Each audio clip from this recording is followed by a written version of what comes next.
नमस्कार साथियों, आप सभी का स्वागत है आपके अपने यूट्यूब चैनल पे। तो जो भी साथी क्लास से जुड़ चुके हैं, आप सभी बच्चे सेशन को शेयर करें ताकि और भी साथी और भी बच्चे इस क्लास को ज्वाइन कर सके। तो जो भी बच्चे ट्रिपल सी दिसंबर एग्जाम 2024 की तैयारी कर रहे हैं, उन सभी बच्चों के लिए जो ये सीरीज है वो काफ़ी इंपॉर्टेंट है। तो आज की क्लास में हम जो डिस्कस करने वाले हैं मैराथन क्लास, आज की क्लास है आप सभी के लिए, जिसमें हम डिस्कस करेंगे digital financial tools and application के रिलेटेड जितने भी इंपॉर्टेंट क्वेश्चन है स्टूडेंट, आज की क्लास में आपको डिस्कस किया जाएगा। तो आप सभी के लिए जो ये क्लास है वो काफ़ी अति महत्वपूर्ण प्रश्न है। तो क्लास के लास्ट तक आप सभी जरूर देखिएगा मेरे प्यारे साथियों, आप सभी के लिए काफ़ी महत्वपूर्ण रहेगा ये क्लास, ठीक है, आपके एग्जाम्स के लिए। तो जल्दी से आप सभी बच्चों को क्लास से जुड़ जाना है ताकि क्लास को कंटिन्यू किया जाए।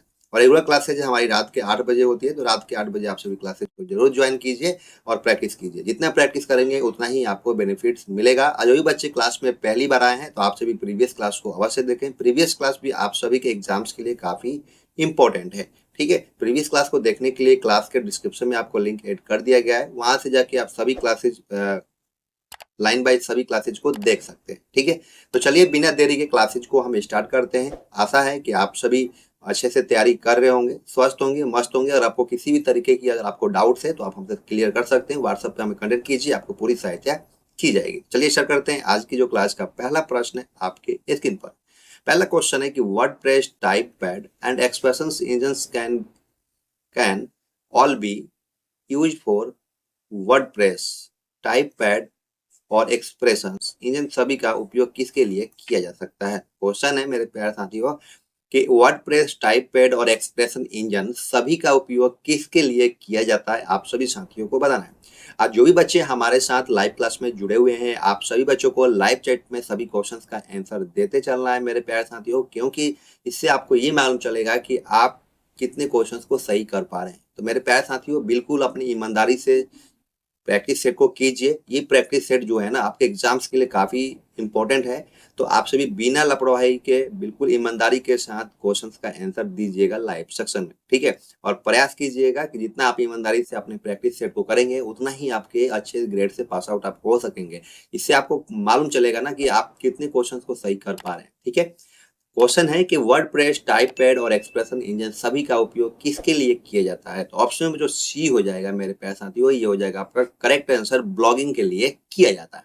ओके, अगले क्वेश्चन की तरफ बढ़े स्टूडेंट, जो कि अगला क्वेश्चन है कि micro blogging is an example of which. Micro blogging इनमें से किसका उदाहरण है, आप सभी साथियों को बताना है। Micro blogging is an example of which. Micro blogging इनमें से किसका उदाहरण है, आप सभी साथियों को बताना है। बताइए, उम्मीद है आप सभी बच्चे इस क्वेश्चन का सही जवाब दे पाएंगे। तो ऑप्शन में जो सी हो जाएगा मेरे प्यारे साथियों, ये हो जाएगा आपका करेक्ट आंसर। ट्विटर जो है आपका माइक्रो ब्लॉगिंग का एग्जाम्पल है, उदाहरण है। अगला क्वेश्चन है कि people who write content for a blog, वे व्यक्ति जो ब्लॉग के लिए कंटेंट लिखते हैं, आप सभी को बताना है कि क्या होते हैं। जो ब्लॉगर के लिए कंटेंट लिखते हैं व्यक्ति, उसको हम क्या बोलते हैं, बताना आप सभी को। तो ऑप्शन में जो ए हो जाएगा आपका करेक्ट आंसर हो जाएगा, ब्लॉगर बोलते हैं। ओके, अगला क्वेश्चन है कि the following is an example of pan. निम्न में पैन का एक उदाहरण है, आप सभी साथियों को बताना है कि पैन का जो उदाहरण है वो क्या हो सकता है। इंटरनेट है, ब्लूटूथ है, हॉटस्पॉट है, ऑल ऑफ दीज है। बताइए आप सभी बच्चे कि इस क्वेश्चन का सही जवाब क्या हो सकता है। तो ऑप्शन में जो बी हो जाएगा आपका करेक्ट आंसर हो जाएगा, ब्लूटूथ इज करेक्ट आंसर। अगला क्वेश्चन है कि Telegram is an example of. Telegram जो है उदाहरण किसका उदाहरण है, आप सभी साथियों को बताना है। तो ऑप्शन में जो बी हो जाएगा आपका करेक्ट आंसर हो जाएगा, इंस्टेंट मैसेजिंग।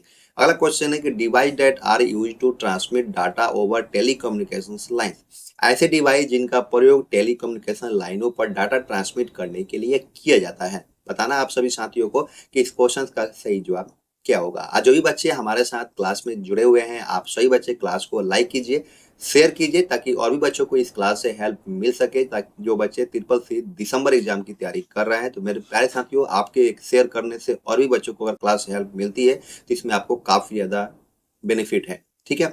बताना आप सभी को कि क्वेश्चन नंबर 6 का करेक्ट ऑप्शन क्या हो सकता है। क्वेश्चन नंबर 6, तो ऑप्शन में जो ए हो जाएगा आपका करेक्ट आंसर हो जाएगा, मॉडर्न। ओके, अगला क्वेश्चन है कि which of the following is the physical path through which a message is transmitted. निम्न में से कौन सा भौतिक पथ है जिससे संदेश संचारित संचारित होता है। क्वेश्चन है कि निम्न में से कौन सा भौतिक पथ है जिससे संदेश संचारित होता है। बताना आप सभी साथियों को, मीडियम है, सिग्नल है, प्रोटोकॉल है, या पाथवे है। बताना आप सभी साथियों को कि इस क्वेश्चन का सही जवाब क्या हो सकता है। तो ऑप्शन में जो बी हो जाएगा आपका करेक्ट आंसर हो जाएगा, सिग्नल। अगला क्वेश्चन है to provide any website available on the internet is called. किसी भी वेबसाइट को इंटरनेट पर उपलब्ध कराने को क्या कहा जाता है? बताना है मेरे प्यारे साथियों कि क्वेश्चन में जो 8 है उसका सही जवाब क्या हो सकता है। किसी भी वेबसाइट को इंटरनेट पर उपलब्ध कराने को क्या कहा जाता है? तो ऑप्शन में जो ए हो जाएगा आपका करेक्ट आंसर होता है वेब होस्टिंग। ओके स्टूडेंट, अगला क्वेश्चन है क्वेश्चन नंबर 9 की तरफ बढ़े स्टूडेंट की full form of wifi is. Wifi की फुल फॉर्म क्या होती है आप सभी साथियों को बताना है, बताइए। Full form of wifi is, wifi की फुल फॉर्म आप सभी साथियों को बताना है, बताइए। तो ऑप्शन में जो सी हो जाएगा आपका करेक्ट आंसर होगा वायरलेस फाइडेलिटी। ओके, अगला क्वेश्चन है 10 की बात करें, television broadcasting is an example of. Television broadcasting का उदाहरण क्या है आप सभी साथियों को बताना है। सिंप्लेक्स है, फुल सिंप्लेक्स है, सीएम हाफ डुप्लेक्स है या डी जो आपका सिंप्लेक्स एंड फुल है बताना है। तो ऑप्शन में जो ए हो जाएगा आपका करेक्ट आंसर होगा सिंप्लेक्स। ओके, अगला क्वेश्चन है कि विच protocol is used for internet working. Internet working के लिए किस प्रोटोकॉल का उपयोग किया जाता है बताना है आप सभी साथियों को। क्वेश्चंस को बी केयरफुली पढ़ा कीजिए स्टूडेंट, क्वेश्चंस को समझिए उसके बाद ही आप सभी सही ऑप्शंस का चयनित कीजिएगा, ठीक है। तो ऑप्शन में जो ए हो जाएगा आपका करेक्ट आंसर होगा टीसीपी और आईपी। अगला क्वेश्चन है कि what is the full form of HTWL। HTWL का पूरा नाम क्या होता है आप सभी साथियों को बताना है, बताइए। Hypertext website language, hypertext markup language, hyper text web language और hyper text web design language क्या होता है आप सभी साथियों को बताना है, बताइए। तो ऑप्शन में जो सी हो जाएगा आपका करेक्ट आंसर होगा hyper text web language. HTWL का फुल फॉर्म क्या होता है? Hyper text web language. अगले क्वेश्चन जरा बड़ा स्टूडेंट, जो कि अगला क्वेश्चन है कि by which one line connected to another line. एक लाइन को दूसरी लाइन के साथ किसके द्वारा जोड़ा जाता है बताना आप सभी साथियों को। क्वेश्चन में जो 13 है उसका सही जवाब क्या हो सकता है, बताइए। बताना आप सभी साथियों को। तो ऑप्शन में जो ए हो जाएगा आपका करेक्ट आंसर होगा ब्रिज। अगला क्वेश्चन है कि what is the meaning of IMEI। IMEI का अर्थ क्या होता है आप सभी साथियों को बताना है कि इस क्वेश्चन का सही जवाब क्या होगा। उम्मीद है आप सभी बच्चे इस क्वेश्चन का सही जवाब दे पाएंगे। तो जल्दी से बताइए आप सभी लाइव चैट में क्वेश्चन नंबर 14 का करेक्ट ऑप्शन क्या हो सकता है। ऑप्शन में जो बी हो जाएगा मेरे प्यारे साथियों आपका करेक्ट आंसर हो जाएगा इंटरनेशनल मोबाइल इक्विपमेंट आइडेंटिटी। अगला क्वेश्चन है जो कि क्वेश्चन नंबर 15 की बात करें मेरे प्यारे साथियों, तो what is the full form of RDS। RDS का फुल फॉर्म क्या होता है? तो ऑप्शन जो ए हो जाएगा आपका करेक्ट आंसर हो जाएगा रिमोट डेस्कटॉप सर्विसेज। अगला क्वेश्चन है कि what does VR mean. VR का मतलब क्या होता है आप सभी साथियों को बताना है, बताइए। तो ऑप्शन में जो ए हो जाएगा आपका करेक्ट आंसर होगा virtual reality is correct answer. अगला क्वेश्चन है कि which file can not be uploaded to DigiLocker. DigiLocker पर कौन सी फाइल अपलोड नहीं कर सकते हैं? क्वेश्चन है कि डिजी लॉकर पर कौन सी फाइल अपलोड नहीं कर सकते हैं, JPG, PDF या MP4 या PNG बताना आप सभी को। इस क्वेश्चन का सही जवाब क्या हो सकता है, बताइए आप सभी। बताना आप सभी बच्चों को। मेरे प्यारे साथियों, जो डिजी लॉकर यूज करते होंगे तो JPG तो आप अपलोड कर ही सकते हैं, PDF भी अपलोड कर सकते हैं, PNG भी अपलोड कर सकते हैं, लेकिन MP4 आप अपलोड नहीं कर सकते हैं। ये आपका जो आपका करेक्ट आंसर हो जाएगा आपका सी हो जाएगा, ठीक है। इसमें क्वेश्चंस में ये पूछा गया है कि डिजी लॉकर कौन सी फाइल अपलोड नहीं कर सकते हैं, तो आप .mp4 मतलब जितने भी MP3 सॉन्ग हैं चाहे MP4 वीडियोज हैं आप सभी अपलोड डिजी लॉकर में नहीं कर सकते हैं। अगला क्वेश्चन है जो कि बात करें 18 का, IRCTC इज। IRCTC एक क्या है? तो ऑप्शन में जो ए हो जाएगा आपका करेक्ट आंसर होगा रेलवे सर्विस प्रोवाइडर है IRCTC, जिससे हम टिकट को बुक करते हैं। अगला क्वेश्चन है कि maximum which size document can be uploaded in DigiLocker. DigiLocker में अधिकतम कितने साइज का डॉक्यूमेंट अपलोड कर सकते हैं, बताइए। तो ऑप्शन में जो ए हो जाएगा मेरे प्यारे साथियों आपका करेक्ट आंसर हो जाता है आपका 15 MB तक आप जो डिजी लॉकर में मैक्सिमम अपलोड कर सकते हैं, ठीक है। अगले क्वेश्चन आपका ए नहीं होगा मेरे प्यारे साथियों, ऑप्शन में जो बी हो जाएगा आपका करेक्ट आंसर होगा 10 MB तक आप डिजी लॉकर में अधिकतम साइज डॉक्यूमेंट अपलोड कर सकते हैं, ठीक है। अगले क्वेश्चन जरा बड़ा स्टूडेंट, जो कि अगला क्वेश्चन है कि what does UTS mean. UTS का मतलब क्या होता है? यूटीएस से जिसमें होता है स्टूडेंट जितने भी हमारे जनरल टिकट्स होते हैं उसको आप काट सकते हैं, ठीक है। जनरल टिकट्स मतलब जो हमारा ट्रेन होता है, ट्रेन में हमें जनरल टिकट्स के लिए हमें काउंटर पर जाना होता है, तो आपकी ऑनलाइन फैसिलिटीज रेलवे डिपार्टमेंट ने किया है कि आप यूटीएस से भी अपने जनरल टिकट को कट करके आप अपना कहीं भी ट्रैवल कर सकते हैं, ठीक है। तो बताना है यूटीएस का फुल फॉर्म पूछा गया है क्वेश्चन नंबर 20। तो ऑप्शन में जो बी हो जाएगा आपका करेक्ट आंसर होगा अनरिजर्व टिकटिंग सिस्टम है, ठीक है। अगला क्वेश्चन है तो 21 की many social media sites and services provide for valid account verification. Question है कि कई सोशल मीडिया साइट और सेवाएं वैध खाता संख्या सत्यापन के लिए प्रदान करती हैं। क्वेश्चन नंबर 21 है कि उसका सही जवाब आप सभी को बताना है। तो ऑप्शन में जो डी हो जाएगा आपका करेक्ट होगा टू स्टेप वेरिफिकेशन। अगला क्वेश्चन है कि which of the following is the most viral section of the internet. इनमें से कौन इंटरनेट का सबसे वायरल सेक्शन है। क्वेश्चन नंबर 22 है, उसका सही जवाब क्या होगा आप सभी साथियों को बताना है, बताइए। तो ऑप्शन में जो बी हो जाएगा आपका करेक्ट हो जाएगा सोशल नेटवर्किंग साइट्स है जिससे आप जल्दी वायरल हो सकते हैं, ठीक है। अगला क्वेश्चन है जो कि 23 है कि some websites that network with friends and related you are called. कुछ वेबसाइट्स जो मित्रों और संबंधियों के साथ नेटवर्क बनाती हैं वो क्या कहलाती हैं। E commerce website, network banking, social networking sites and option number जो डी है आपका सर्च इंजन है। बताना आप सभी साथियों को कि इस क्वेश्चन का सही जवाब क्या होगा। तो सबसे ज्यादा अगर रिलेशन और हमारे फ्रेंड्स को जोड़ते हैं तो सोशल नेटवर्क साइट्स पे ही जोड़ते हैं, ठीक है। अगले क्वेश्चन की तरफ बड़ा स्टूडेंट जो कि अगला क्वेश्चन है कि which of the following is not an information technology terminology.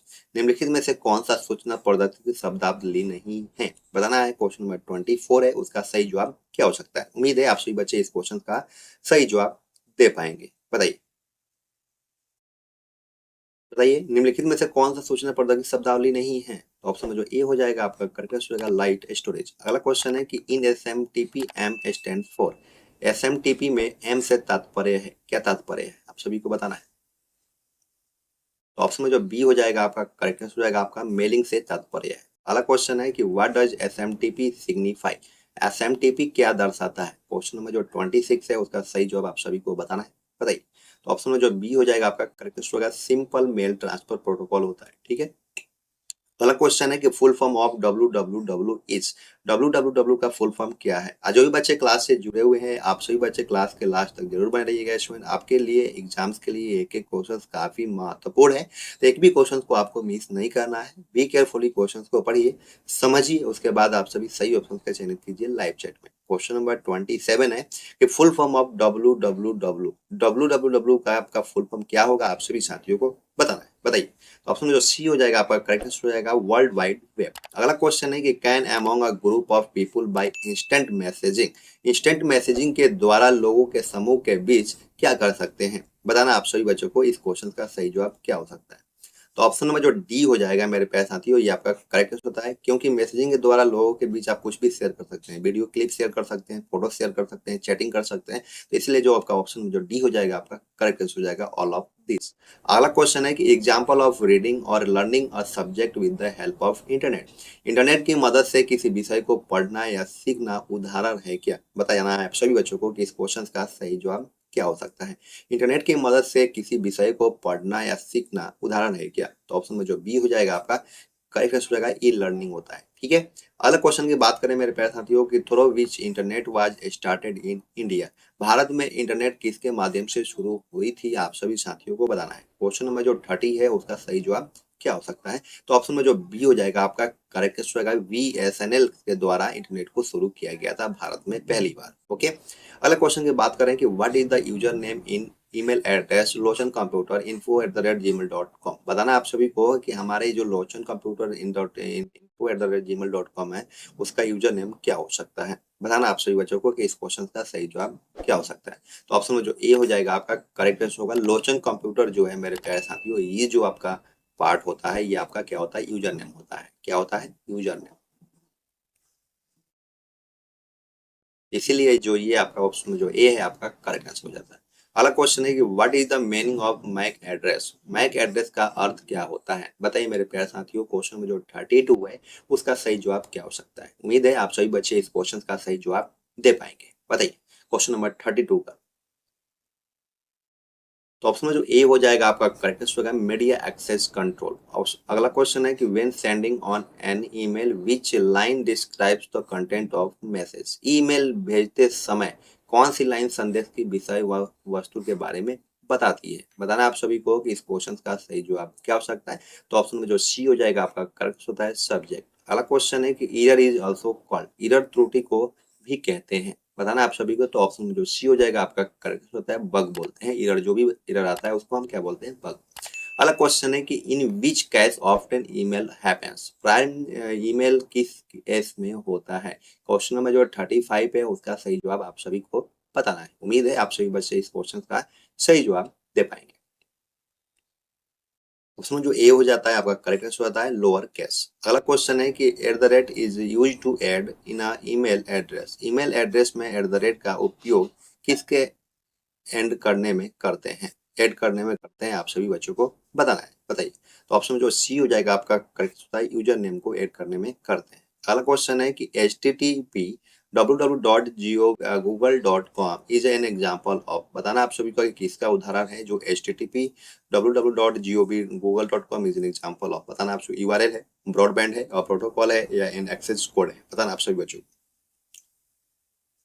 तो ऑप्शन में जो ए हो जाएगा आपका करेक्ट होता है आपका URL है। अगला क्वेश्चन है कि which of the following is a web server, निम्नलिखित में कौन सा एक वेब सर्वर है, बताना आप सभी को। तो ऑप्शन में जो डी हो जाएगा आपका करेक्ट आंसर हो जाएगा अपाची। अगला क्वेश्चन है कि what is a uniform resource locator, URL uniform resource locator क्या है, आप सभी साथियों को बताना है। क्वेश्चन नंबर 39 को आपका सही ऑप्शन का चयनित करना है। बताइए मेरे पास, बताइए। एड्रेस ऑफ अ डॉक्यूमेंट और वेब पेज है कि ऑप्शन नंबर ए बी जो है आपका ए सॉफ्टवेयर प्रोग्राम है, ऑप्शन जो सी है आपका ए हार्डवेयर है, ऑप्शन जो डी है आपका ऑल ऑफ द एबव है, बताना आप सभी को। तो ऑप्शन जो ए हो जाएगा आपका करेक्ट होगा एड्रेस ऑफ ए डॉक्यूमेंट और वेब पेजेस। अगला क्वेश्चन है अतुल्य ऐप इज रिलेटेड टू, अतुल्य ऐप किससे संबंधित है, आप सभी साथियों को बताना है। तो ऑप्शन जो सी हो जाएगा आपका करेक्ट आंसर हो जाएगा टूरिज्म के संबंधित है आपका अतुल्य ऐप। अश्विन आज की क्लास आप सभी को कैसा लगा। 40 क्वेश्चंस में 40 क्वेश्चंस आपने अगर सही किया है तो आप समझ लीजिए आपकी जो तैयारी है वो बहुत अच्छी है, आप ट्रिपल सी में बहुत अच्छे ग्रेड से पास आउट होंगे। लेकिन जो बच्चे 40 में से अगर 20 क्वेश्चंस भी अगर आप सही नहीं कर पाए हैं तो आप समझ लीजिए आपका जो एवरेज है ना वो बिल्कुल बिल्कुल लो है। इसलिए अभी आपको प्रैक्टिस करने की जरूरत है। जितना प्रैक्टिस करेंगे उतना ही आपको एग्जाम्स में बेनिफिट्स मिलेगा मेरे प्यारे साथियों। तो क्लास के डिस्क्रिप्शन में जाइए, ट्रिपल सी दिसंबर एग्जाम के नाम से आपको प्लेलिस्ट मिलेगा, वहां से आप सभी क्लासेज को सीरीज वाइज जरूर देखिएगा, प्रैक्टिस कीजिए। मेरे प्यारे साथियों जितने भी अगर 20 से अगर आप लेस में हैं, क्वेश्चन आप सही कर रहे हैं, 20 से कम आपने अगर कम क्वेश्चन सही किया है तो आप सभी प्रैक्टिस जरूर कीजिए। जितना प्रैक्टिस करेंगे उतना ही आपको बेनिफिट्स मिलेगा। ठीक है। तो स्टूडेंट आपके पास अब बिल्कुल समय नहीं है क्योंकि 27 दिसंबर से आप सभी का जो एग्जाम है वो स्टार्ट हो रहा है और आज जो है आपका 20 दिसंबर है। क्या है आज 20 दिसंबर आज हो गया मेरे प्यारे साथियों। तो आपके पास ओनली 6 डेज का समय बचा हुआ है। तो 6 डेज में आपको कैसे कंप्लीट करना है, कैसे प्रैक्टिस करना है, ये आप क्या कीजिए, मैनेज कीजिए। जितना प्रैक्टिस करेंगे उतना ही आपको बेनिफिट्स मिलेगा। पहला पॉइंट है कि ट्रिपल से दिसंबर एग्जाम का जो हमने सीरीज कराया है वो तो क्लासेज जो है आप सभी के लिए काफी इंपॉर्टेंट ही हैं। साथ साथ में आप प्रीवियस पेपर को आप प्रैक्टिस कर लीजिएगा। ट्रिपल सी मॉडल पेपर जिसमें हमारा ट्रिपल सी मॉडल पेपर होगा मेरे प्यारे साथियों, मॉडल पेपर को एक बार करिएगा क्योंकि उसमें क्या है ना कि 100 क्वेश्चंस हमने करा रखे हैं। 100 क्वेश्चंस में 100 मार्क्स का होता है क्वेश्चन। ट्रिपल सी एग्जाम्स में 100 क्वेश्चंस आते हैं और 100 मार्क्स के होते हैं। तो आपको 100 क्वेश्चन को प्रैक्टिस करना है। अगर आप 100 क्वेश्चन में 50 से अगर एबव आपका रेशो आ रहा है तो आप समझ लीजिए कि ट्रिपल सी में बहुत अच्छे ग्रेड से आप पास आउट होंगे। ये डिपेंड करता है कि आप 100 में से कितने नंबर ला रहे हैं। 100 में से अगर आप 50 मार्क्स ला रहे हैं तो आप समझ लीजिए जो आप सिर्फ पास हो सकते हैं। ट्रिपल सी में सिर्फ आप पास हो सकते हैं क्योंकि मिनिमम जो मार्क्स होते हैं वो 50 मार्क्स होते हैं। 50 अगर आप मार्क्स आएंगे तभी आप पास आउट होंगे। अगर 100 में से अगर 49 नंबर्स भी आ गए तो आप समझ लीजिए ट्रिपल सी में आप क्या हो गए, फेल हो गए। समझते रहिएगा। ठीक है। लेकिन 100 क्वेश्चंस में अगर आप 50 से एबव में जाते हैं तो आप ट्रिपल सी में अच्छे ग्रेड से पास आउट होंगे। 50, 60, 70, 80 ये डिपेंड करता है कितने आप नंबर्स ला रहे हैं। जैसे आप नंबर्स लाएंगे वैसे ही आपको ग्रेड प्रोवाइड किया जाता है ट्रिपल सी के एग्जाम्स में। ओके। तो आई होप आप चीज़ों को क्लियर हो गया होगा सभी चीज़ों को। अगर फिर भी आपको किसी भी तरीके का डाउट है तो आप हमसे संपर्क कीजिए, आपको हम सहायता करेंगे, एडवाइज करेंगे कि आप किस तरीके से अपने ट्रिपल सी की तैयारी को कैसे कर सकते हैं कम समय में। ठीक है। अगर आप बताइएगा कि कम समय में एक क्लास बनाइए सर कि कैसे तैयारी कर सकें तो हम जरूर आप सभी के लिए क्लासेज लेकर आएंगे। लेकिन आप हमें कमेंट सेक्शन में जरूर बताइएगा। अगर आप क्लास में पहली बार आए हैं, अगर आपने चैनल सब्सक्राइब नहीं किया है तो चैनल को सब्सक्राइब कर लीजिए कि हमारे चैनल के माध्यम से कोई भी अगर अपडेट आता है तो सबसे पहले आप सभी को नोटिफिकेशन मिल सके। तो आज के लिए बस इतना ही, फिर मिलते हैं नेक्स्ट क्लास में। Thank you for watching. Bye bye.